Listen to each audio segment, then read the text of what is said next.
বলছেন এই পৃথিবীতে আমি আল্লাহ রাব্বুল আমিন যত নবী রাসূল পাঠিয়েছি তাদেরকে দুইটা দায়িত্ব দিয়ে পাঠিয়েছি। জোরে কোন কয়টা দায়িত্ব? এক নম্বর দায়িত্ব হচ্ছে আনি আবুদুল্লাহ, এক নম্বরে আল্লাহর ইবাদত করতে হবে। আল্লাহ ছাড়া কারো ইবাদত করা যাবে না। জোরে কোন কার ইবাদত করতে হবে? আল্লাহর ইবাদত করতে হবে।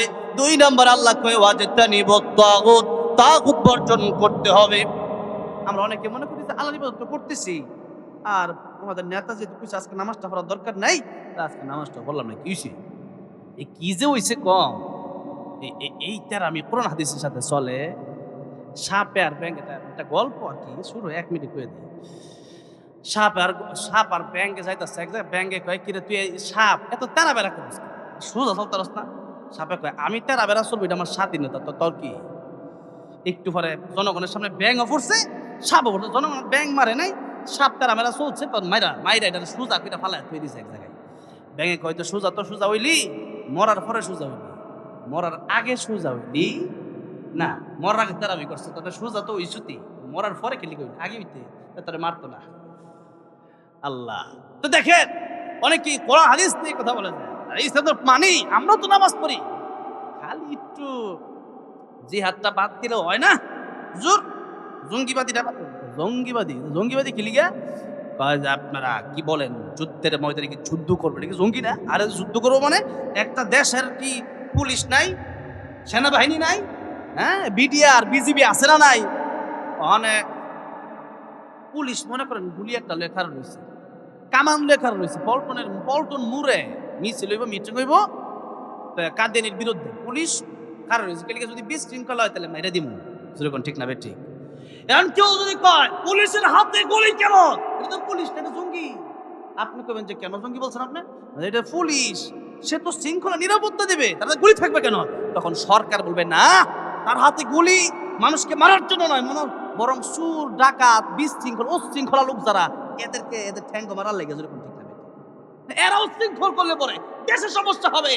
এখন বিজিবির হাতে গুলি, আপনি কোন এই ইন্ডিয়ার বর্ডারে আইসি, আপনি দেখলাম বালা, আপনি তো গুলি করেছেন কি লিগা? বিজিবি বলবে এটা হইলো দেশের সীমান্ত রক্ষা করার জন্য। না, দেশের সীমান্ত রক্ষা করার জন্য বিজিবির হাতে গুলি থাকলে বিজিবি জঙ্গি হয় না। দেশের উচ্ছৃঙ্খল মানুষগুলোকে শৃঙ্খলায় আনার জন্য পুলিশের কাছে গুলি থাকলে পুলিশ জঙ্গি হয় না। আর আমরা ঈমান রক্ষার জন্য, ইসলাম রক্ষার জন্য যখন আমরা বলি তরবারির কথা, যখন আমরা বলি বুলেটের কথা, কামানের কথা, তখন আমাদেরকে জঙ্গি বলা হয়। এটুকু আমরা নারাজ না, কারণ এই দেশের চাইতে আমাদের ঈমান বড়, দেশের চাইতে আমার ইসলাম বড়, দেশের চাইতে ঈমানদারের কাছে কোরআন বড়, দেশের চাইতে ঈমানদারের কাছে আল্লাহ রাসূল বড়। ঈমানদার যখন আল্লাহ রাসূলের বিরুদ্ধে কথা শুনে, কোরআনের বিরুদ্ধে কথা শুনে, তখন সেও তরবারি নিয়ে তাকে মারতে চায়। কারণ হচ্ছে তখন জঙ্গিবাদী বলা যাবে না। দেশ তো কয়দিন পরে নাই, দেশ এটা তো কিয়ামত হইব, কিয়ামত হইতো না? আল্লাহ কয় ইন্নাস সাআতা, কিয়ামত আইতাছে। কিন্তু আল্লাহ কয় ইন্নাস সাআতা আতিয়াতুন, এই পৃথিবী আমি আল্লাহ ধ্বংস করব, কিয়ামত বানায় দেব। আল্লাহ কয় আমি কিয়ামত করে পৃথিবীটা তামা বানায় দেব, তামা এটা থাকবে না। যেই পৃথিবী ধ্বংস হয়ে যাবে, সেই পৃথিবীর জন্য একটা দেশের একটু ক্ষমতার জন্য যদি, অথবা দেশের শৃঙ্খলা, দেশ রক্ষা করার জন্য যদি আর্মির প্রয়োজন হয়, কামানের প্রয়োজন হয়, বুলেটের প্রয়োজন হয়, প্রশাসনের প্রয়োজন হয়, তাহলে যে ঈমান দিয়ে আল্লাহর তুই জান্নাতে যাব, যে আল্লাহ আমাকে বানালেন, সেই আল্লাহকে খুশি করব, সেই ঈমান বাঁচানোর জন্য যেমন নাকি আমরা এক হাতে কোরআন নিতে পারি, আর এক হাতে তরবারি নেওয়ার প্রয়োজন হলে নিতে হবে কি হবে না? এই জন্য একজন বলেছেন, একজন কবি গজলে বলেছেন, সুন্নাত নয় শুধু দাওয়াতের মেহমান, সুন্নাত নয় শুধু খাওয়া শেষ মধুপান, আরো কিছু সুন্নাত আছে তুমি জানো কি, জানলেও জীবনে কখনো তা মানো কি। সুন্নাত শুধু নয় মেষ চড়তে যাওয়া, আর সুন্নাত হলো পাথরের আঘাতে খাওয়া, মুহাব্বতে তাই খালিদ ওমর আলী আবু বকরের মতো পাশে থাকো কি, আর কিছু সুন্নাত আছে তুমি জানো কি, জানলেও জীবনে কখনো তা মানো কি। এই জন্য সুন্নত মানতে হলে অর্ধেক না পরিপূর্ণ, জোরে বলে পরিপূর্ণ মানতে হবে। ভাইয়েরা আমার, বাবাজিরা আমার, এই জন্য শিরিক মুক্ত ঈমান প্রয়োজন। জোরে বলেন কি মুক্ত ঈমান? শিরিক মুক্ত। আল্লাহ রাব্বুল আলামিন বলেন কিয়ামতের কঠিন ময়দানে আমি আল্লাহ চাইলে তোমাদের সব গুনাহ মাফ করে দিব, কিন্তু একটা গুনাহ মাফ করব না, এটা হলো শিরকের গুনাহ। এটা কোন গুনাহ? শিরিক। লোকমান হাকিম, আল্লাহ কোরআন শরীফে সূরা নাজিল করছে, তো লোকমান হাকিম ওনার নাম আল্লাহ কোরআন শরীফে নিয়ে বলতেছে যে লোকমান হাকিম ওনার সন্তানকে কিছু নসিহত করলেন, ওইটা তোমরা শোনো। লোকমানের কথা আল্লাহর এত পছন্দ হয়েছে। তো প্রথম কথাটা কি? প্রথম কথা, লোকমান হাকিম তার সন্তানকে নসিহত করতেছেন।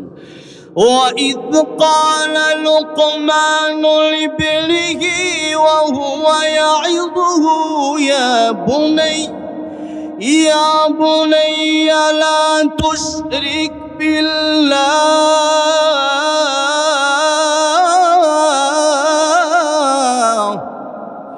إِنَّ الشِّرْكَ لَظُلْمٌ عَظِيمٌ।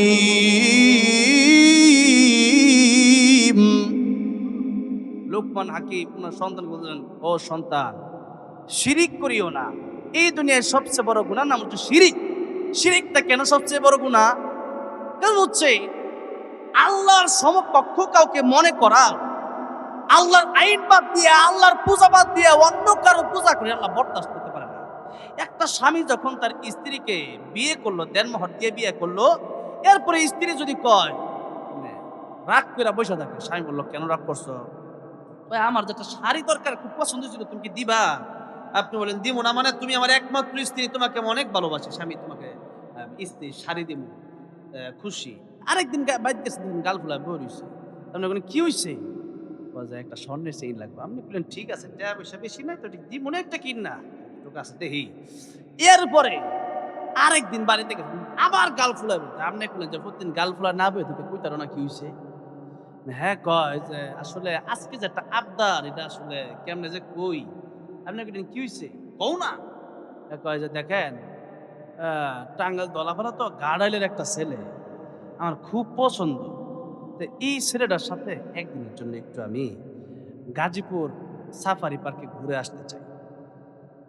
কি যে এতদিন তো গাল ফোলাইছে, এতদিন তো স্বর্ণের চেন শাড়ি নেকলেস দিচ্ছেন, আজকে গাল থাকবো নি? হ্যাঁ, নাকি ঘুষিও মারতাম?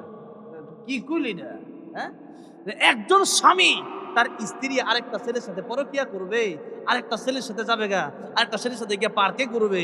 একটা স্বামী যেমন সহ্য করতে পারে না, নিজের জায়গায় অন্য কোনো ছেলেকে বরদাস্ত করতে পারে না, ঠিক তেমনি ভাবে সেই আল্লাহ রাব্বুল আমিন আমাকে আপনাকে এত মায়া কইরা নিজের কুদরতি হাত দিয়ে আমার সাথে আপনার সাথে বানাইছে। ওই আল্লাহ বাদ দিয়ে যখন মাজারে গিয়ে সেজদা মারেন, আল্লাহ কই বান্দারে কি করলি তুই, কি করলি তুই এটা?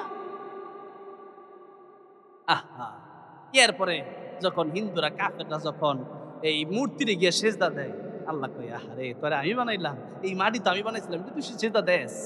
আল্লাহ কয় ইন্নাল্লাযীনা তাদউনা মিন দুনিল্লাহি লা ইয়াখলুকু দুবাবাও ওয়ালাউ ইজতামাউ লাহু وَإِن يَسْلُبْهُمُ الذُّبَابُ شَيْئًا لَّا يَسْتَنقِذُوهُ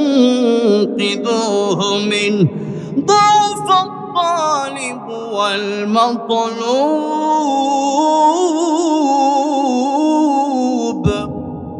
আল্লাহ বলতেছেন, আমি আল্লাহকে বাদ দিয়ে দুনিয়ার মানুষ যাদেরকে ডাকে, এরা তো এমন দুর্বলের। আল্লাহ বলতেছেন দাউফাত তালিব ওয়াল মাতলুব। তালিব মানে যে তলব করে, যে চায়, আর মাতলুব মানে যার কাছে চাওয়া হয়। আল্লাহকে দুইটাই দুর্বল। আমরা দুর্বল কিনা বলেন? এখন যদি রুহ বের হয়ে যায়, এই পৃথিবীর কোনো ডাক্তার, কোনো বিজ্ঞানিকের ক্ষমতা আছে যে রুহটা আবার ফিরিয়ে দিবে? জুরমান আছে? নাই। তাইলে কোন এমন দুর্বলের দুর্বল আমরা? আল্লাহ কইতে যে খুলিকাল ইনসানু দাইফা, মানুষ বড় দুর্বল। আর দুর্বল করে আল্লাহ বানাইছেন কেন? এই যে একটা মনে করেন যে মাহফিলের প্যান্ডেল, এই প্যান্ডেল যাতে খুঁটি দিছে এটা কি রড সিমেন্ট দিয়ে দিছে নাকি বাঁশ দিয়া? বাঁশ দিয়ে দিছে। কেন বাঁশ দিয়ে দিছে? কারণ যারা এই প্যান্ডেল বানাইছে তারা জানে যে এই প্যান্ডেল কালকা ভাঙা লাগবে, ঠিক না? তা আল্লাহ আঙ্গুর লোহা দিয়ে বানায় নাই, মনে করেন শক্ত পিরানা আছে এক চিরজীবন বেঁচে থাকবো, বিষয়টা এমন নয়, বরং আল্লাহ দুর্বল করে বানিয়েছে। আল্লাহ বলছেন খলিকাল ইনসানু দাইফা, মানুষকে আমি বড় দুর্বল করে বানাইছি। কারণটা হচ্ছে এই দেহটা পোকামাকড়ে খাইলেও খাইতে, পোকামাকড়ও খাইতে পারে, লাশ চিন্তা থাকলে আল্লাহর ইচ্ছা। এটা পোকামাকড় তো বিভিন্ন সময় কবর খুঁজে দেখা যায় লাশ নাই, হাড্ডি গুড্ডি বাইরে রয়েছে। তাহলে এই দেহটাকে শক্তিশালী করে বানায় কোনো লাভ নাই, কারণ এই দেহ থাকবে, এই দেহ পোকামাকড়ে খাবে। তাহলে কি? তাহলে আল্লাহ কয় ইল্লা মান আতাল্লাহ বিকলবিন সালিম, কলব যদি ভালো হয়, ভিতরের অন্তর যদি তোর ভালো হয়, ও বান্দার এই ভিতরে যদি তাকওয়া থাকে তোর, আমি আল্লাহর কাছে ওই কলব নিয়ে আয়। দেহ ভালো হওয়ার দরকার নাই, আমরা এখন দেহ সাজাই, চেহারাটা মোটামুটি সাবান ছাড়া তো কুচুলি হয় না, এরপরে ফেস ওয়াশ আলট্রাসাউন্ড কত কিছু দেই আমরা। এই যে দেই, এটা কিন্তু বড় কথা না। হযরতে বেলাল কালো, কিন্তু আল্লাহর কাছে হযরতে বেলাল বড় ভালো। কালো কিন্তু আল্লাহর কাছে বড়, কালো কিন্তু আল্লাহর কাছে বড় ভালো। আল্লাহ বিশ্বনবী রাহমাতুল লিল আলামিন জান্নাতের ভিতরে মেরাজের রজনীতে যখন গেলেন, আল্লাহ নবী কার হাঁটার আওয়াজ শুনতেছেন। আল্লাহ নবী বলেন জিবরাইল, জান্নাতের ভিতরে আমি আসলাম, কিন্তু আমার আগে কে যেন জান্নাতের ভিতরে হাঁটে, কার টক টক আওয়াজ যেন শোনা যায়। জিবরাইল আমিন বললেন ইয়া রাসূলুল্লাহ, ইয়া হাবিবাল্লাহ, জান্নাতের ভিতরে আপনি এসেছেন ঠিক আছে, আপনার সাথে আর আমি ছাড়া আর কেউ হাঁটে না, কিন্তু হযরতে কালো বেলাল জমিনে হাঁটি, দুনিয়ায় তার হাঁটার আওয়াজ আল্লাহ পুরি জান্নাতের ভিতরে এসে পৌঁছে যায়। হযরতে কালো বেলাল হাঁটে, আর তার হাতের আওয়াজ আল্লাহর তরি জান্নাতের ভিতরে পৌঁছে যায়। তাহলে বলেন হযরতে বেলালের সম্মান কম না বেশি? কিন্তু মানুষটা তো গোলাম, কালো, হাবশি। সেই হযরতে বেলাল রাদিয়াল্লাহু আনহু এত কালো, এরপরও আল্লাহর কাছে মর্যাদা বেশি, এত ভালো। তাহলে চেহারা দিয়ে দাম আছে? লাভ আছে? লাভ নাই। আর আবু লাহাব, আবু লাহাব রে, আবু লাহাব কয়েক লিখে জানেন না? আবু লাহাব মানে লাহাবের বাপ, লাহাব মানে অগ্নিশিখা, অগ্নিশিখা। এই যে অগ্নিশিখা, আবু লাহাব এত সুন্দর ছিল, তার চেহারাটা ছিল লাল টকটকে, অনেকের চেহারা সুন্দর, লাল সুন্দর যারা, তা আবু লাহাব ছিল এত সুন্দর, খুবই সুন্দর ছিল আবু লাহাব। এই আবু লাহাব মানে হচ্ছে অগ্নিশিখা, মানে সুন্দরের বাপ কিন্তু আর কি কোনো কথা। তো এই অগ্নিশিখার বাপ নিয়ে এত সুন্দর ছিল, আগুনের মাথা তাদের অগ্নিশিখা বলা হয়। আগুনটা তো হলুদ, আগুনটা কি, আর আগুনের উপরে যে থাকে ওইটা হলো একেবারে লাল। আগুনের উপরে যে মাথাটা, মোমবাতি যে আগুন ধরে বা উপরে যে একবার অগ্নিশিখা, ওইটা হলো লাল। আবুল লাহাব করে তো লাহাবের বাপ, আবুল মানে বাপ, আবুল লাহাব মানে লাহাবের বাপ মানে অগ্নিশিখা, মানে সুন্দরের বাপ। এক হিসাবে আবুল লাহাব এত সুন্দর ছিল, এত সুন্দর হয়ে গেলে কই গেল? জান্নাতে গেল না জাহান্নামে গেল? কেন? আবুল লাহাব সুন্দর হয়ে জাহান্নামে যায়, আর কালো বেলাল কালো হয়ে জান্নাতে যায়। আল্লাহর কাছে মর্যাদা এত বেশি। তাহলে কি চেহারা সুন্দর করে লাভ আছে, না বৃত্তি সুন্দর করতে হইব? আর তো জোরে কম, বৃত্তি সুন্দর করতে হইব। তাই আল্লাহ রাব্বুল আলামিন সূরা হুজুরাতে বলেছেন ইন্না আকরামাকুম ইনদাল্লাহি আতকাকুম। বান্দারে, আমি আল্লাহর কাছে কালো দিয়ে তলা দিয়ে দামি হওয়া যায় না, লম্বা আর খাটো দিয়ে দামি হওয়া যায় না। আমি আল্লাহর কাছে মোটার চিকুন দিয়ে দামি হওয়া যায় না। আমি আল্লাহর কাছে দুনিয়ার গরিব দিয়ে দামি হওয়া যায় না। আমি আল্লাহর কাছে যদি দামি হতে হয়, ইন্না আকরামাকুম ইনদাল্লাহি আতকাকুম, অন্তরের ভিতরে তাকওয়া ঢুকাও, অন্তরের ভিতরে আল্লাহর ভয় প্রবেশ করাও। ইয়া আইয়ুহাল্লাযীনা আমানুত্তাকুল্লাহা হাক্কা তুকাতিহি, আল্লাহকে ভয় করার মতো ভয় করো। আল্লাহকে যারা ভয় করবে আল্লাহর কাছে তারা সবচেয়ে বেশি দামি। এই জন্য কারণ হচ্ছে আল্লাহকে যারা ভয় করে জান্নাতের রাস্তা তাদের জন্য সহজ হয়ে যায়। আর আল্লাহ রাব্বুল আলামিনকে ভয় না করলে সে ব্যক্তিকে পুলিশ, র্যাব, আর্মি দিয়েও তাদেরকে সোজা করা যায় না। ঠিক না? কারণ হলো র্যাব, আর্মি, আমাদের সমাজে এমনও আছে যে সুরকে যখন পুলিশে ধরে নিয়ে গেছে তখন চুরি ছিল, কিন্তু বাড়ি আমরা ডাকাইতে গেছে। কারণ হচ্ছে চুর তো চুরি করতে যদি না, এখন সব পুলিশ তো আর এক সমান না। কিছু পুলিশ আছে তারা মাশাআল্লাহ আলহামদুলিল্লাহ, অনেকেই পুলিশটাও দেখছি যারা জীবনে কোনোদিন ঘুষ খায় না, জীবনে কোনোদিন অবিচার করে না। আবার এমন পুলিশও তো আছে যে পুলিশে চেহার কথা কইলে একটু নরম হয়ে যায়, ইসমে আজম করে যেন একটু ফু দেয়। আচ্ছা ঠিক আছে বুঝছি, হ্যাঁ। তো যেই মাত্র এই পুলিশ চোরের ধরে নিয়ে গেছে আমাদের, এখন আমি আগে নারায়ণগঞ্জ এক এলাকায় থাকতাম, যতবার জেলা যায় সে আরো কঠিন হয়ে গেল। তো এলাকার লোকরা তার বিরুদ্ধে কিছু করে না, পদক্ষেপ নেয় না। হ্যার বিরুদ্ধে নিয়ে গেলে পুলিশ আঙ্গরে আমরাও পারি না। তো এখন পারি না মানে পারে না, বিষয়টা এমন না। যখন ঠিক মতো যদি দেওয়া হইতো, ধরা হইতো, কোরআন দিয়া যদি বিচারটা করা, মনে করেন যে কোরআন দিয়া যদি বিচারটা করা হইতো, কি দিয়া আর টুজুরে কর না কি দিয়া, কোরআন দিয়ে যদি বিচারটা করতে, বিচারটা কেমন হইতো? আল্লাহ নিজে বলছেন আস-সারিকু ওয়াস-সারিকাতু ফাকতাউ আইদিয়াহুমা, হাত কেটে দাও। কি কেটে দাও? হাত কেটে দাও। আল্লাহ বলছে হাত কেটে দাও। দেখ, একজন চোরের যদি হাত, ইসলাম যখন ছিল তখন মানুষের বিচার জনসম্মুখে করা হইতো। কেন? এই একটা দিকটা পুরো দেশের লোক ঠিক হয়ে যাবে। হ্যাঁ, একটাকে যদি বাইতুল মুকাররমের সামনে Somoy TV, Jamuna TV, N TV, Bangladesh সবগুলা নিয়া, পত্র পত্রিকা নিয়া এবার নিউজ করে এই সুর এর হাত কেটে দিলাম। একবার এক হাত কাটলাম, আরেকবার করলে আরেকটা হাত কেটে দিলাম। এমনি যদি হাত কেটে দেওয়া হইতো, দেশের সুরেরা যেগুলো চুরি করে এগুলা তারের মতো সোজা হইতো। বাবা রে বাবা, কি চুরি, হাত দিব কেনা, ভিক্ষা করে খাবো, হ্যাঁ, তাহলে চুরি করে খাইতাম। কালকে আসতেছি, কালকে ঢাকা যাচ্ছি, ঢাকা থেকে গাজীপুর আসতেছি, 3টা মোটরসাইকেল, 3টা লোক বসে, দেখে এত কষ্ট লাগছে। আমি গাড়ি চালাচ্ছি, এর সামনে দিয়ে একটা লোক খালি চিল্লাইতেছে, আর আমি একটু সামনে গিয়ে দেখি 3টা লোক মানি ব্যাগে খুঁজতেছে কি নিল আর কি, বিভিন্ন জিনিস দেখতেছে কি কি আছে। আর ওই লোকটা পাগলের মতো কাঁদতেছে যে হারে ঢাকা গেছে কোন কাজে, কাগজপত্র, আইডি কার্ড, ভিসা কার্ড, হয়তো কত কার্ড থাকতে পারে, টাকা পয়সা, জরুরি জিনিসপত্র সব যখন নিয়ে গেছে, লোকটা পাগলের মতো দৌড়াইতেছে। হুন্ডা কি ধরতে পারবে? তখন আমরা আমাদের গাড়িটা, আমি ড্রাইভার বললাম টানো, ড্রাইভার তাদের পিছনে পিছনে টানতেছে। সে আবার আমাদেরকে দেখে ভাবলো যে আমরা কি দেখছি কিনা, গাড়ি ঘোরায় গাজীপুরের মুখ থেকে আবার চলে গেল ঢাকার দিকে। আর কে ধরে তারে? আর সাথে পুলিশের গাড়ি দাঁড় করানো, পুলিশ কিচ্ছু কয় না। কি কইতে পারে? কয় না।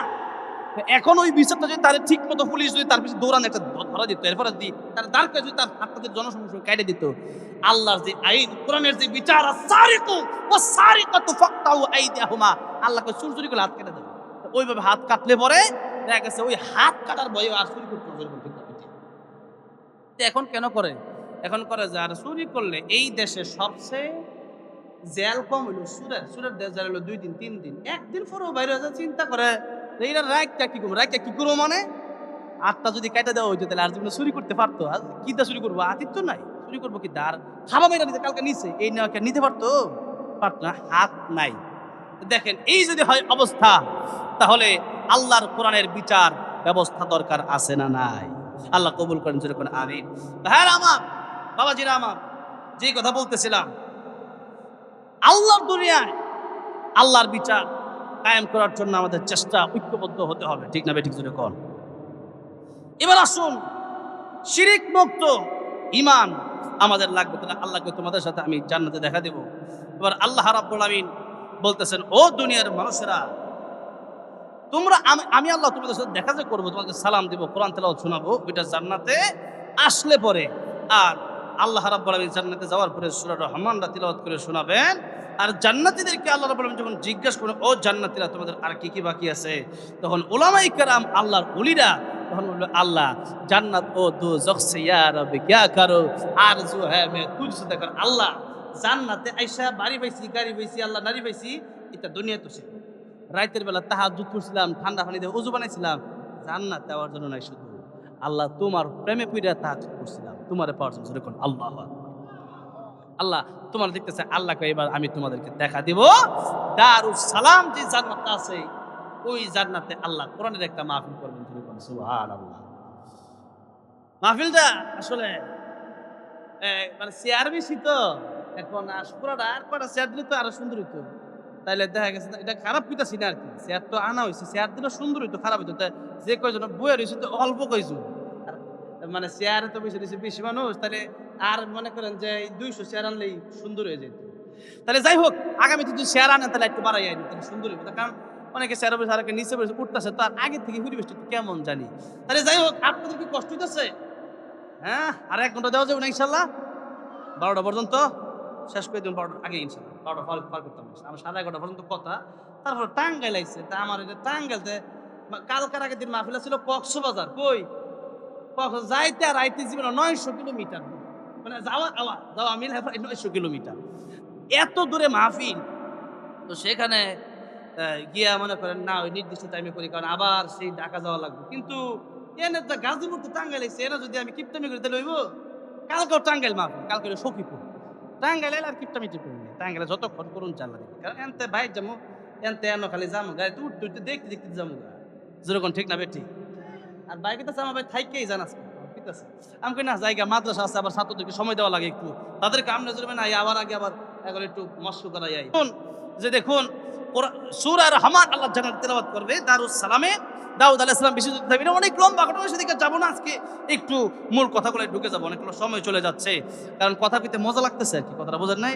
এই যে ওয়াজ করবি আমি জানি না, কুর্তি যে বাড়িতেছে আমি কেটা আল্লাহ জানে না। আল্লাহ আমি মাহফিল উড়ার আগে উজু কইরা উঠি, তার কারণে আমি যদি মনে করেন মুতালা যদি মানে ফুইরা যদি আই 2 ঘন্টার পর আমার মুখ দা আল্লাহ বাইর করে দেবে, মানে হার রাত মনে ওয়াজ করলে শেষ হতো না, আল্লাহ এমনি বাইর করে দেবে যখন সুবহানাল্লাহ।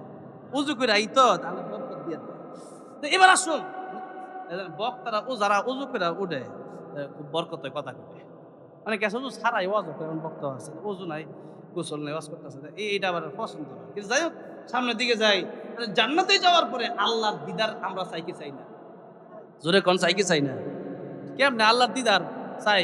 নামাজ না পড়িয়া, মিথ্যা কথা কুইয়া, গিবত কুইয়া, অন্যের জমি মেরে খাইয়া, মানুষের গালি দিয়া, কেমনে? কোরআন হাদিস, কোরআন সুন্নাহ মাইনা, জোরে কোন ঠিক না ঠিক? আল্লাহ সেই জান্নাতে আমাদের একটু জায়গা করে দিও, জোরে কোন আমিন। এবার আসুন, জান্নাতের ভিতরে আল্লাহ রাব্বুল আলামিন কোরআনের মাহফিল আয়োজন করবেন। দাউদ আলাইহিস সালাম থাকবেন বিশেষ অতিথি, প্রধান অতিথি থাকবেন রাহমাতুল লিল আলামিন নবী, আর আল্লাহ নিজে থাকবেন সভাপতি। আল্লাহু আকবার। আল্লাহ রাব্বুল আলামিন নিজে সভাপতি থাকবেন। দাউদ আলাইহিস সালাম কোরআন থেকে তেলাওয়াত করবেন, আল্লাহর নবী বিশ্ব নবী রাহমাতুল লিল আলামিন কোরআন থেকে তেলাওয়াত করবেন। শত শত বছর চলে যাবে, এরকম সুবহানাল্লাহ। অনেক লম্বা ঘটনা, ঘটনা লম্বা করবো না, 2 মিনিট শেষ করে আসুন আসল কথায় যাই। মাদ্রাসা শিক্ষা নিয়ে আওয়াজ করবো, মাদ্রাসার মাহফিল, মাদ্রাসার কথা কওয়া দরকার। এবার আসেন, আল্লাহ বলবেন ও জান্নাতীরা আরো মজার তেলাওয়াত কি তোমরা শুনতে চাও? জান্নাতীরা আল্লাহ আরো মজা আছে। আল্লাহ কয় যাদের তেলাওয়াত শুনছো, এই কণ্ঠ, এই সুর, এই নিয়ামত আমি আদান করছি। আহা, কারি আব্দুল বাসেতের কণ্ঠ শুনে পাগল হয়ে গেছো, কারি আব্দুল সামাদের কণ্ঠ শুনে পাগল হয়ে গেছো। এবার কারি আব্দুল বাসেত রহমতুল্লাহ ওনার তেলাওয়াত তো এখন ইউটিউবে আছে না? কারি আব্দুল বাসেত রহমতুল্লাহ তেলাওয়াত করলে খ্রিস্টানরা কালিমা পড়ে মুসলমান হয়ে যেতেন। সেই কারি আব্দুল বাসেত রহমতুল্লাহ তেলাওয়াত শুনছো, আর কারি আব্দুল সামাদের কণ্ঠে তেলাওয়াত শুনছো, আমার দাউদের কণ্ঠে তেলাওয়াত শুনছো, আমার নবীর কণ্ঠে তেলাওয়াত শুনছো। আজকে আমি আল্লাহ নিজে তোমাদেরকে তেলাওয়াত করে শোনাবো, জোরে কোন সুবহানাল্লাহ। আল্লাহ রাব্বুল আমিন সেই দিন জান্নাতের ভিতরে সূরা রহমান তেলাওয়াত করে শোনাবেন। তাহলে এই সূরার মর্যাদা ফজিলত জুড়ে বলেন আছে না নাই? যেই সূরা জান্নাতের ভিতরে আল্লাহ বলেন আনার রহমান, রহমান করুণাময় দয়াময়, কে? আনা আমি, জোরে কোন সুবহান। আল্লাহ আমি সেই দয়াময়, খালি শুনছো আর রহমান, দেখো আমি আল্লাহ, জোরে কোন সুবহানাল্লাহ। আল্লাহ রাব্বুল আমিন দেখা দিবেন এই সূরা সেই সূরা। এবার আল্লাহ বলতেছেন এই সূরার ভিতরে যে আয়াতগুলো আছে, সবচেয়ে বেশি যে আয়াত, কোন আয়াত? হ্যাঁ, জোরে কোন না। فبأي آلاء ربكما تكذبان।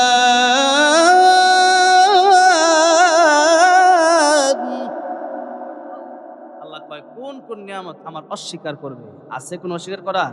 ইন তাউদ্দু নিয়ামাতাল্লাহি লা তুহসুহা। আল্লাহ নিয়ামত গণনা করে শেষ করা যাবে? এই যে বসে আছি কথা বলতেছি, এটাও কার নিয়ামত? মালাকুল মউত আজ যদি ঘুরালাই, এখন ঘুরালাই আমি কথা বলতে পারবো? ফিরোজ শাহ গান গাইতেছিল, ফিরোজ শাহের কবরটা দেখে আসছি মিরপুরে। তো অনেক আগে মুরব্বীরা এই শিল্পীরা চিনেন, 1 মিনিটের নাই ভরসা, সাঙ্গ হবে রং তামাশা, এই গানটা সে গায়া ভাইরাল হয়েছিল। এই গানটা সে গাইতেছিল, এই স্টেজের ভিতরে মরে গেছে, বাইক কি আসে কেমনে কেন? মালাকুল মউত আজরাইল ধরে লইছে, যেরকম ঠিক না বেঠিক? তাহলে আমি ওয়াজ করতেছি, আমি যে ওয়াজ করে বাড়ি যেতে পারবো গ্যারান্টি আছে নাকি? আপনার যে এখানে ওয়াজ শোনার বাড়ি যেতে পারবেন গ্যারান্টি আছে?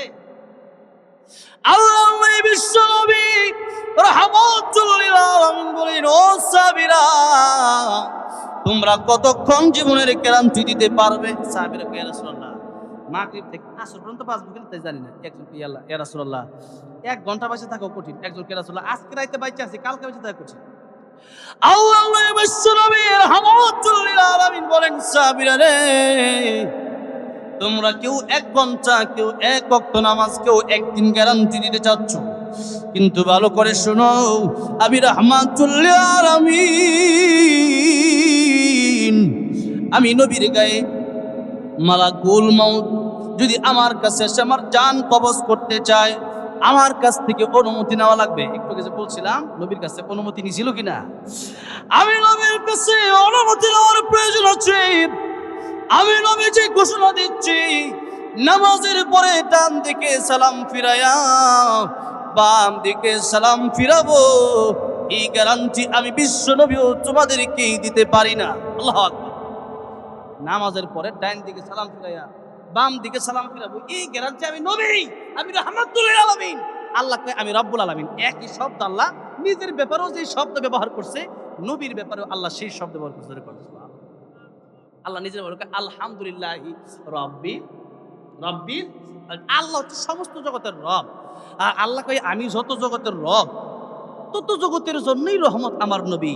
ওয়ামা আরসালনাকা ইল্লা রাহমাতাল লিল আলামিন, রাহমাতুল লিল আলামিন নবী কোরআনে প্রমাণ, আশিক বিনে কে বুঝিবে আমার দয়ার নবীর শান। মাঝে মধ্যে যদি একটু নাতে রাসূল গাই, নবীর প্রেমে গাওয়া যাবে না একটু? আজব অনেকেই মাঝে মধ্যে আজেবাজে গান গায়, আজেবাজে গান গাইলে কলব দিল নষ্ট হয়ে যায়। নবীর প্রেমে যদি একটু গজল গাইতে পারেন, একটু নাতে রাসূল নবীর প্রেমে যদি গাইতে পারেন, তাহলে দিল পরিষ্কার হয়, হৃদয় ভালো হয়, যেরকম ঠিক না ঠিক কলব ভালো হয়। তাহলে বলতে পারবেন একটু আপনার সাথে, আপনারা সবাই হ্যাঁ বলেন না একটু, রাহমাতুল লিল আলামিন নবী, রাহমাতুল লিল কোরআনে প্রমাণ, আশিক বিনে কে বুঝিবে আমার দয়ার নবীর শান। বলেন না, উম্মত বিনে কে বুঝিবে আমার দয়ার নবীর। নবী আমার মদিনারে বলবো, আমার আল্লাহ ভালোবেসে নামটি দিলেন হাবিবে রাসূল। আল্লাহু আকবার। ওই নবীকে ভুল বুঝিলে থাকবে না ঈমান, আশিক বিনে কে বুঝিবে আমার দয়ার নবীর শান। রাহমাতুল লিল আলামিন নবী, রাহমাতুল লিল কোরআনে প্রমাণ, আশিক বিনে কে বুঝিবে আমার দয়ার নবীর শান। উম্মত বিনে কে বুঝিবে আমার দয়ার নবীর শান। ঠিক না বেঠে? আমার নবী যে রাহমাতুল লিল আলামিন নবী, আমার নবী নবী হইয়া তিনি বললেন, ও দুনিয়ার মানুষেরা, ও আমার সাহাবীরা, আমি নবীর গায়ে মালাকুল মউত হাত দিতে হলে অনুমতির প্রয়োজন আছে। এরপরেও আমি নবীজি আমার জীবনের গ্যারান্টি এতটুকুন সময় দিতে পারি না। ডান দিকে নামাজের পরে সালাম ফিরাইয়া বাম দিকে সালাম ফিরাবো, এই গ্যারান্টি আমি দিতে পারি না। সুতরাং তোমরা মৃত্যুর জন্য 24 ঘন্টা প্রস্তুতি নিয়ে থাকবা। যে কোনো সময় মালাকুল মউত আজরাইল তোমাদের কাছে চলে আসতে পারে। যে কোনো সময় মালাকুল মউত এসে হাজির হয়ে যেতে পারে। তখন যদি কোন একটু সময় দেন, পাওয়া যাবে। আর এই দেশে মনে করেন ট্রেনে উঠছেন তো আপনারা, নাকি ট্রেনে উঠছেন, মনে করেন কমলাপুর থেকে কেউ জামালপুর হয়ে টাঙ্গাইল, এতে কাছে জামালপুর, মনে করেন জামালপুর হয়ে টাঙ্গাইলে আসবে।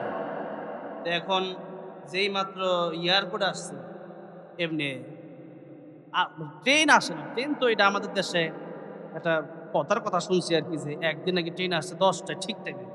একজন কই বহুদিন ধরে ট্রেনের প্রতিদিন অনেকে আছে ট্রেন দিয়ে যাতায়াত করে আমাদের দেশে। আমার বাড়ি তো গাজীপুর শ্রীপুরে। তা শ্রীপুর থেকে অনেকে আছে শ্রীপুর রেল স্টেশন থেকে তারা প্রতিদিন জয়দেবপুর যায়, আবার আয় ঠিক মানে রেল দিয়ে রেল গাড়ি চলাফেরা করতো আগে। তো এখন একদিন ঠিক মতো আইসে পড়ছে, প্রতিদিন আধা ঘন্টা 1 ঘন্টা লেট করে ট্রেন আই। তো একদিন 10টা বাজে আয়া পড়ছে। এখন কয় আজকে তো ঠিক টাইমে আইছে। একজন কয় না, গতকালকে যে 10টা ট্রেন আজকে 10টায় আইছে। বুঝেন নাই? এই হচ্ছে আমাদের দেশের অবস্থা। একদিন পরে আইছে, এটা ঠিক মতো আয় নাই। এই দেখেন ট্রেনে তো আপনারা চড়ছেন, এখন কমলাপুর থেকে আপনারা মনে করেন জামালপুর আসবেন। কমলাপুর আই আপনার এক বন্ধুর লোকে দেখা, আরে বন্ধু তুমি এনে, যে কালকের এক ঘটনা, কালকে আমি এক হোটেলে খাইতে গেছি বনশ্রীতে। আমি যখন খাইতে গেছি এক গজল ভিডিও করে, এই এই লোকের লোকে দেখা হয়ে গেছে। আরে আমনে এনো, আরে ভাই আমনে এনো, আমি কই হ্যাঁ আইছি। যাই হোক এমনে মানে কাকতালীয় দেখা, হঠাৎ করে দেখা হয়েছে অনেক সময়, ঠিক না? অনেক সময় টাঙ্গাইল মনে করেন গেছে, হঠাৎ করে দেখা হইতে পারে না বন্ধুর সাথে। তো কমলাপুর গেছেন, এত দূরে ঢাকা গেছেন, তা আসবেন আপনার বন্ধুর সাথে দেখা হয়ে গেছে। বন্ধু কারে বন্ধু আমনে না, হ্যাঁ আমি তো আইছি। কই যাবে, কই জামালপুর যাবো। ও যাক ভালো হইছে, তুমি জামালপুর তো যাইবা, ট্রেন আই নাই? ট্রেন তো আইতেছে আধা ঘন্টা লেট আছে। বুঝছি আরো দেরি ভাই, ল একটু ঘুরাই। কই যাবো, কই ল একটু যাত্রাবাড়ির দিকে যাই গিয়া। কমলা ল একটু সায়দাবাদ যাবো, ঢাকার জায়গার নাম কইতাছি আর কি, এই কাছে যে জায়গাগুলো আছে, একটু সায়দাবাদ গিয়ে টার্মিনাল যাইয়া ল একটা ভালো কাচ্চি বিরিয়ানির দোকান আছে, খাই গিয়া। চিন্তা করছে কমলাপুর যেহেতু কি করবো, একজনের চিন্তা করছে টিকিট তো কাটছি, ব্লগে একটা ব্যাগ লয়ে যাইতে গেছে, ওজন্য কাপড় চাপড় লয়ে গেছে। তাহলে ব্যাগটা এক ধরনের রাখতে দেখে, ভাই আমরা ধরনের একটু ব্যাগটা কাপড় চুপড় আছে একটু রাখেন। চিন্তা করছে টিকিটটা আবার কই আড়ালাই, টিকিট রাখছে পানের দোকানে, তো ব্যাগ রাখছে এক দোকানে আর টিকিট রাখছে আরেক দোকানে রাখা। ওই ট্রেন আইতে আজকে দেরি আছে, জায়গা সায়দাবাদ গিয়া মানে যাত্রাবাড়ির দিকে গিয়া একটু বিরিয়ানি খেয়ে, যেই মাত্র বিরিয়ানি খাইতে গেছে এমনি মনে করেন ট্রেনের মানে আওয়াজটা তো অনেক দূরে যায়, ট্রেন ঠিক না, ট্রেনের আওয়াজটা অনেক দূরে যায়, ট্রেনের আওয়াজটা কানে আয় পড়ছে। তো সে ভাবছে যে মনে হয়, সে বুঝতে পারছে যে মনে হয় ট্রেনটা আইছে এখন। এখন যেই মাত্র সেই হুইসেল হরেন শুনছে ট্রেনের, এমনি সে পাগল পাড়া দিশে হয়ে গেছে। আরে গাফলতি করে লাগছে, মানে কে লেগে কমলাপুর ট্রেন আমার লাগে বিরিয়ানি খাইবার লেগে, আমার ট্রেন তো লাগে 2 ঘন্টা আগে বই রয়েছে কমলাপুর, এখন তো ট্রেন আইসে পড়ছে। গাফলতি করে ছায়াদাবাদ দিয়েছি, বিরিয়ানি খাইতাম, এখন তো দেখা যায় ট্রেন আয়া পড়ছে। এখন চিন্তা করে আমি কই, টিকিট কই, ব্যাগ কই, ট্রেন কই, এক একটা এক এক জায়গায় এগুলা গোছাইতে কিন্তু ট্রেন যাইব গাজরে কোন ঠিক না বেটি, বুঝলে কর ঠিক তেমনি ভাবে ইমানদার যে ব্যক্তি যার ভিতরে ঈমান আছে, সেই ব্যক্তির মৃত্যুর সময় যখন হয়, সে ব্যক্তি আল্লাহর কাছে যাওয়ার লাগে পাগল হয়ে যায়। আল্লাহর ফেরেশতা কয় তোমার কানে আল্লাহ সালাম দিছে, আল্লাহর সালাম এই যে খুশি হয়। এই জন্য নবী কয় যে 3টা কাজ তাড়াতাড়ি করো, নামাজের সময় হয়ে গেছে যাও নামাজও যাও। এরপরে মৃত্যু যখন মানুষের হয়ে যায় দাফন তাড়াতাড়ি করো, দেরি করো না। কারণ ইমানদার ব্যক্তি কবরে গিয়ে যে একটা ঘুম দিবে চিরতরে ঘুমের লেগে ইমানদার পাগল পারা, যে একটা ঘুম দিব কবে প্রশ্ন হবে আর কখন ঘুমাবো, চিরতরের ঘুম। আহা সে ইমানদাররা পাগল হয়ে থাকে, দিশেহারা হয়ে যায়।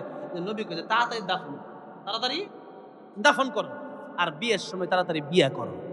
বিয়ের সময় তাড়াতাড়ি কি করতে দিচ্ছে, এটা কোনো কথা হইলো হুজুর, বিয়া করতো। আরে এই বিয়া ঠিক মতো না দেওয়ার কারণে বিয়ার আগেই জীবনও শেষ, যৌবনও শেষ।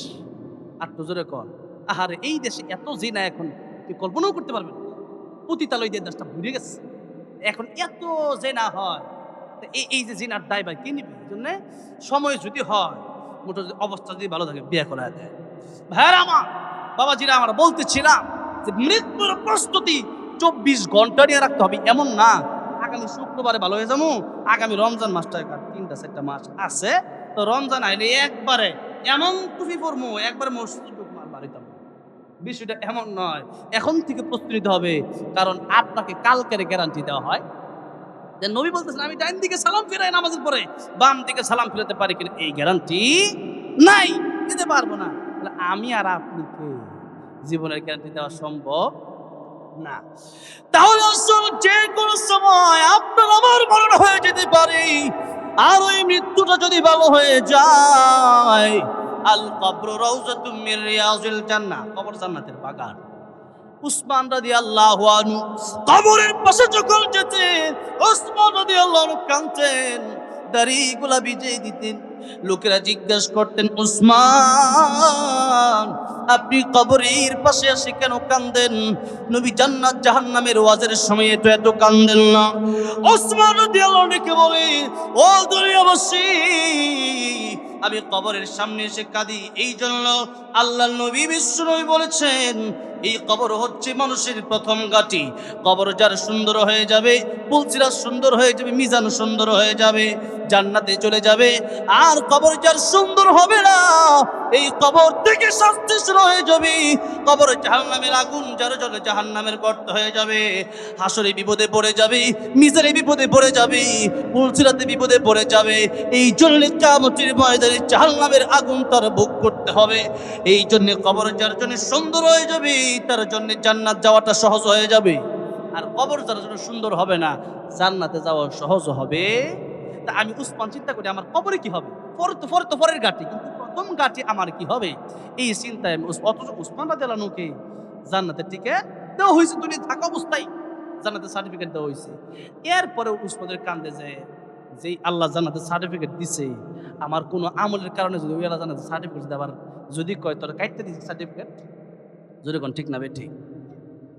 এই জন্য মৃত্যুর প্রস্তুতি আমাদেরকে নিতে হবে।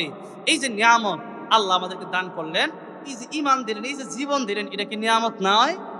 এই যে আমরা বসে আছি, আল্লাহর দেওয়া নিয়ামত, প্রতিদিন খাইতেছি, এটা কি আল্লাহর নিয়ামত না? এক কথা এখানে যা দেখতেছি, মানে আমি যে ওয়াজ করতেছি, এটাও আল্লাহর নিয়ামত। আপনি যে বই রয়েছেন না জীবন, তো এটাও আল্লাহর নিয়ামত। আল্লাহকে আমার কোন কোন নিয়ামতের অস্বীকার করবা? কোন নিয়ামতের অস্বীকার করার সুযোগ আছে?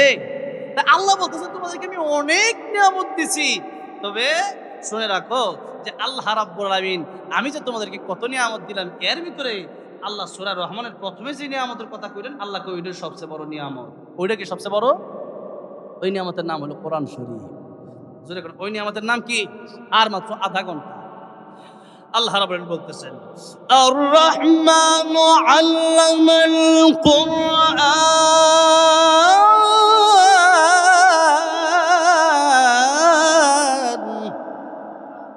আল্লাহ কয় রহমান তিনি, দয়াময় তিনি, কোরআন শিখালেন যিনি, কোরআন শিখালেন যিনি, মানুষ বানালেন তিনি।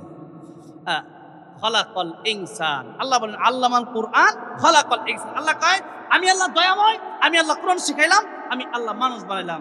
এবার আল্লাহ কয় যে আমি আল্লাহ রহমান তো ঠিক আছে, সবচেয়ে বড় তোমাদের উপর দয়াটা করছে, আমি আল্লাহ দয়াময়। কি দয়াটা করছি তোমাদের উপর? যত দয়া করছি সবচেয়ে বড় দয়ার নাম হচ্ছে আল্লামাল কুরআন। তোমাদেরকে কোরআনটা দিলাম, এই কোরআনের কারণে ফামান যুহজিহা আনিন নার, জাহান্নাম থেকে বাঁচতে পারবা। ওয়া উদখিলাল জান্নাতা কিতাবুন আনজালনাহু ইলাইকা লিতুখরিজান নাসা মিনাজ যুলুমাতি ইলান নূর। তোমরা অন্ধকারের পথ থেকে বের হইয়া তোমরা আলোর পথ পাবা, তোমরা জাহান্নাম থেকে বের হইয়া জান্নাতে যেতে পারবা। আর আল্লাহ কয় ফামান যুহজিহা আনিন নার ওয়া উদখিলাল জান্নাতা ফাকাদ ফাজ। যদি জাহান্নাম থেকে বাঁচতে পারে কেউ আর জান্নাতে প্রবেশ করতে পারে, এর মতো সফল কাম আর কেউ নাই। যদি কোন সুবহানাল্লাহ। এখন বাড়ি গাড়ি নারী, আল্লাহ কয় আল্লাহ এখন এই কথা বললে অনেকে প্রশ্ন করতে দুনিয়াটা তাহলে কি? আল্লাহ আবার এই আয়াতের এক আয়াতের ভিতরেই আল্লাহ দুনিয়ার কথা উল্লেখ করে বলতেছেন, ওয়ামাল হায়াতুদ দুনিয়া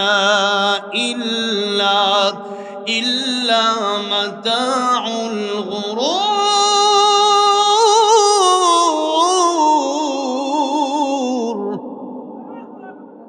আল্লাহ কয় ওয়ামাল হায়াতুদ দুনিয়া, এই দুনিয়ার হায়াত ইল্লা মাতাউল গুরুর, এটা ধোঁকা ছাড়া কিছু না, ধোঁকা ছাড়া ধোঁকা। এবার নবী কইতাছে, নবী বলতেছে যে দুনিয়ার যে হায়াতটা তোমরা কি কি আমল করবা, কবরে কারে নিয়ে যাবে। নবী বলতেছেন, ও দুনিয়ার মানুষেরা, আমি নবী বলে দিলাম দুনিয়াতে তিনটা ভাইয়ের মিসাল আল্লাহর নবী দিয়েছেন। এক নাম্বার ভাইয়ের নাম হলো আত্মীয় স্বজন, ভাই বোন, বাবা মা সন্তান, এরপরে খালা খালু, নানা নানি, চাচা চাচি, এই সব আত্মীয় স্বজন। আল্লাহ বলতেছেন দুই নাম্বার বাইরের নাম হলো তোমার সম্পদ, টাকা পয়সা, ব্যাংক ব্যালেন্স, সোনা দানা, কাপড় সুপড়, ঘর বাড়ি, জমি জামা, এইগুলো হলো তোমাদের সম্পদ, মাল, ধন সম্পদ। তিন নাম্বার বাইরের নাম আল্লাহ বলেন, তিন নাম্বার বাইরের নাম হলো নেক আমল। তিন নাম্বার বাইরের নাম কি? নেক আমল। আল্লাহ বলেন কবরে যাওয়ার সময় এই তিনটা জিনিসের দুইটাই তোমার সাথে যাবে না, একটা তোমার সাথে যাবে। 3 ভাইয়ের 2 ভাই যাবে না তোমার সাথে, একটা ভাই যাবে। এর ভিতরে প্রথম ভাই আত্মীয় স্বজন, তোমার মা বাবাও তোমার সাথে কবরে যাবে না, তোমার সন্তান তোমার সাথে কবরে যাবে না, তোমার ভাই তোমার সাথে কবরে যাবে না, তোমার কোনো আত্মীয় স্বজন তোমার 3.5 হাত মাটির ঘরে যাবে না, তোমাকে একাই যেতে হবে। এরকম ঠিক না? বাপ মারা যায় কত কষ্ট সন্তানের জন্য করে। কেউ কোনোদিন কি কোনো সন্তান বলছে যে আমি বাপের লাগে হইতে পারি না? আসলে বুঝছে নাকি কেউ? হ্যাঁ, 1 দিন 2 দিন 3 দিনের পরে মনেও রাখে না। যেরকম ঠিক না? স্ত্রী 1 মাস 2 মাস 3 মাস 6টা মাস যাইতে না যাইতেই নতুন স্বামী খুঁজে, যেরকম ঠিক না? আগের স্বামী বলে যায়। এরপরে ধন সম্পদ, আল্লাহ নবী কয় যে ধন সম্পদ 3 টুকরা কাফনের কাপড় ছাড়া কিচ্ছু আসবে না। এই জমি জামার লাগে আপনি মনে করেন যে মানুষের হক নষ্ট করছেন, জমি মেরে খাইছেন, কিয়ামতের ময়দানে সবচেয়ে অসহায় কোন ব্যক্তিটা হবে? আল্লাহ নবী বলতেছেন, ও সাহাবীরা তোমরা কি জানো কিয়ামতের ময়দানে সবচেয়ে অসহায় কোন ব্যক্তি হবে? সাহাবায়ে কেরাম রাদিয়াল্লাহু আনহুম আজমাইন কয়, ইয়া রাসূলুল্লাহ, আল্লাহু ওয়া রাসূলুহু, আল্লাহ আর রাসূল আমরা জানি না। আল্লাহ বলেন, সাহাবীরা কিয়ামতের কঠিন ময়দানে সে ব্যক্তি সবচেয়ে অসহায় হয়ে যাবে যে ব্যক্তির অনেক ইবাদত থাকবে, অনেক আমল নামা থাকবে, নামাজ রোজা হজ জাকাত অভাব নাই, কিন্তু কিয়ামতের ময়দানে যেই মাত্র জান্নাতে যেতে চাইবে এমন সময় কয়েকজন লোক সামনে এসে খারাপ, একজন আইসা করবে যে আমার 5 কাঠা জমি দুনিয়াতে সে মাইরা নিছে, আমার দেয় নাই। আল্লাহ দুনিয়াতে বিচার পাই নাই, আল্লাহ তুমি কি বিচারটা করতা না? আল্লাহ কইবা আজকে আমি ইনসাফের বিচার করব। ইন্না সাআতা আতিয়াতুন আকাদু উখফিহা লিতুজজা কুল্লু নাফসিন বিমা তাসআ। আল্লাহ কই কিয়ামত আমি আল্লাহ কায়েম করব, এটা আমি আল্লাহ গোপন রাখছি। এটা অন্য ব্যাখ্যা আছে, কিয়ামতের আলোচনা আমার ইউটিউবে আছে, শুনে নিয়েন। তো কিয়ামতের আলোচনার ভিতরে আল্লাহ কেন গোপন রাখছে, নবীকে কেন জানায় নাই, জিবরাইল আমিন জানায়, ইসরাফিল আলাইহিস সালাম কিয়ামত কবে হবে জানে না। তো এই নিয়ে অনেক লম্বা কথা, আদিয়াতুন আকাদু ফিহার ব্যাখ্যা। এরপরে যে কথাটা আল্লাহ কইলি তুজজা যাজা দেব আমি আল্লাহ, কুল্লু নাফসিন বিমা তাসআ, প্রত্যেকটা নফসকে, প্রত্যেকটা মানুষকে, এমনকি প্রত্যেকটা নফস মানে বোঝানো হয়েছে যেন গরু ছাগল আছে, প্রত্যেকটা নফস মানে তো গরু ছাগলের তো জান আছে না? কিয়ামতের ময়দানে এই ব্যাখ্যায় মুফাসসিরে কেরামগণ বলেছেন, কিয়ামতের ময়দানে গরু ছাগল কোটানো হবে, ষাঁড়ের লড়াই লাগানো, ষাঁড়ের লড়াই কেডা কারে কোন ষাঁড়ে কুতা বেশি দিতে পারে। ষাঁড় আল্লাহ তুমি আর গুতা দিলে শক্তি বেশি আছিল, আজকে আরেক ষাঁড়ে যে ষাঁড়ের শক্তি কম আসলে আজকে তোমার শক্তি বেশি দিলাম, এর গুতা দিলি না, আমি ইমান আনলি না। আল্লাহ কাফেরদের বলছে কাল আনআমি বাল হুম আদল, এরা আল্লাহ প্রথম বলছে এরা জানোয়ারের মতো। আল্লাহ কয় না, আরো নিকৃষ্ট। কারণ গরু ছাগল যে মানুষের ক্ষেতের ঘাস মানে লাউ ক্ষেত খেলায়, এটা কি বুঝা খায় না বুঝা খায়? না বুঝা খায়। আর মাইনছে যে মাইনছের পকেট থেকে চুরিটা করে, এটা কি বুঝা করে না বুঝা করে? বুঝা করে যাক ভালো না, মাইনছের পকেটে টাকা মারতাছি, কাজটা ঠিক হইতাছে না, এরপরে ও চুরি করে, তাহলে মানুষ বুঝে এরপরে চুরি করে, গরু ছাগল না বুঝা করে, তাহলে দুইজনের সমান হইতো কেমনে? যেরকম ঠিক না ঠিক? আল্লাহ কয় না, তাহলে সমান হইতে পারে না। আল্লাহর কথা ঠিক আছে কিনা বলেন? আল্লাহ কয় না, সমান হইতে পারে না। তাহলে যদি আমার বিধান না মানে, যদি আমার বিধান লঙ্ঘন করে, যদি আমি আল্লাহকে না চিনে, যেরকম ঠিক না ঠিক?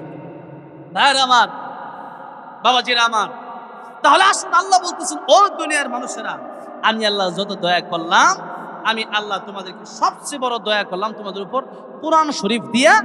কোরআন শরীফের মাধ্যমে তোমরা জাহান্নাম থেকে বাঁচবা, জান্নাতের ভিতরে প্রবেশ করবা। আর জান্নাতের ভিতরে প্রবেশ করলে তো বুঝলি নিয়ামতটা কি, যে অনন্তকালের জন্য জান্নাত।